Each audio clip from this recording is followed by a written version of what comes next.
Good morning from Panama. So, the plan. So, I'm now in Panama.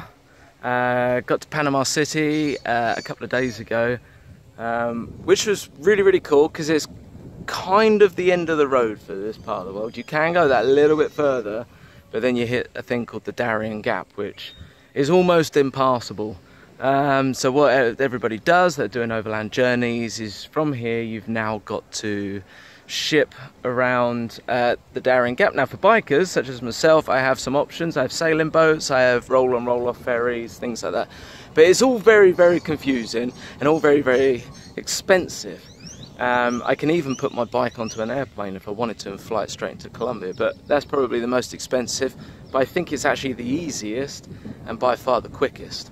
But anyway, so we got here, there's another couple of riders, we've all been chatting, met up, and we're going to try and sail the boats. And we found an Italian skipper on a boat. Now if I just pan out, I believe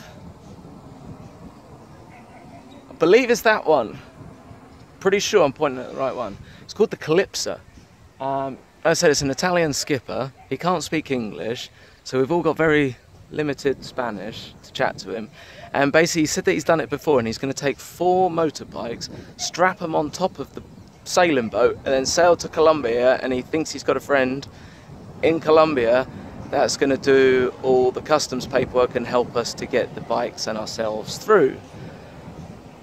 It's a cheaper option, and I really have not got the money to be putting my bike on planes and stuff, so hopefully this works out, but it's an adventure. Anyway, we're here at the moment because we've got to load up the bikes. So what I'm going to do is I'm going to give you a quick tour. But first, actually, I'll talk about Panama City. Okay, so Central America, you go through, I've been through a couple of the capitals, and they're all dirty and dusty and shitloads of people and blah, blah, blah. But then you come to Panama City and you can see what the canal has done to this area, because there is just an obscene amount of money in that city. I mean, it looks like you're walking around Vancouver or something with the high-rises, all the Western shops, all the people walking around in Western clothing, flash cars, and Lamborghinis driving around.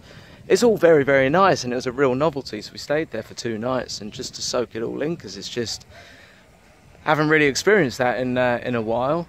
But anyway, so that's on the Pacific side of Panama.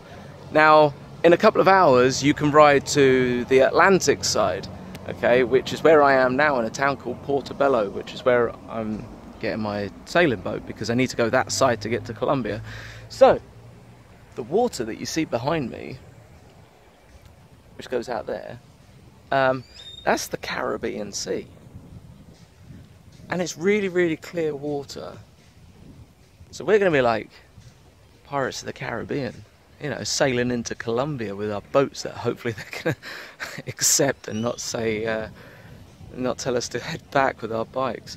But I think it's all going to be good. But the thing is what's really interesting is it happened the same in Belize, is that when you come to like the Caribbean side, things completely change. Like the skin colour, for starters, of people become a real, you know, that Caribbean black that everybody is very familiar with. Whereas at the rest of the country, you know, it's not so much. But then they talk this Creole or Creole or whatever it is, which is like the proper Caribbean type stuff that you hear in movies and stuff. And I'm not even going to pretend to try and do it, because I'm just going to make a titter, even more of a tit of myself. So yes, it's really interesting seeing all that, and it's all colour and music and stuff. So it's quite exciting and a real sort of culture change when you drive like a couple of hours and you come to the Caribbean side and the Caribbean way of life, you know. Anyway, so Portobello is a small little town. Small. But I've come here because I'm currently on this fort. I'll just pan around so you can see it. There's like all these cannons and stuff like that. Now, I'm no historian, but apparently the history, obviously everyone knows that the Spanish did most of the work out here, but apparently like the British came over and wanted to do some stuff, so that the British actually took this off the Spanish, and then the Spanish then took it back off the British. But what probably happened is we took it off the Spanish, we won the fight, couldn't be bothered because it's too hot and there's too many mosquitoes, so we kind of gave it back to them. I think that's what happened. So So yeah, so it's quite interesting to come and see this. And you know, I'm just walking around all the walls and stuff. But the view is fantastic. That's the Caribbean Sea. It opens up out there, which is amazing. So we are going to be sailing out into that, into Colombia.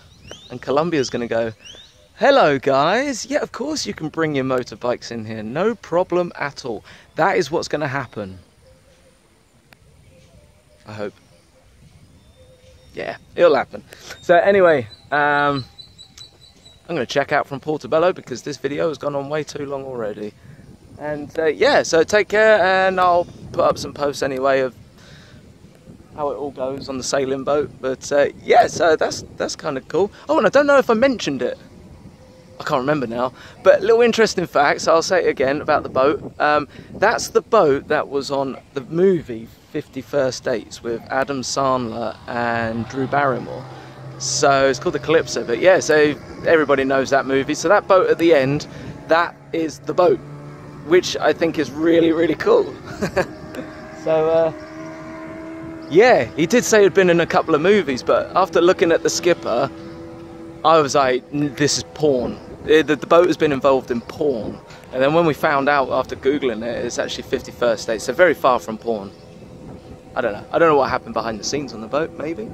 But yes, it's all good. So we're going to hopefully get sailing through the Caribbean today, tomorrow. I don't know. Whenever. Anyway, take care.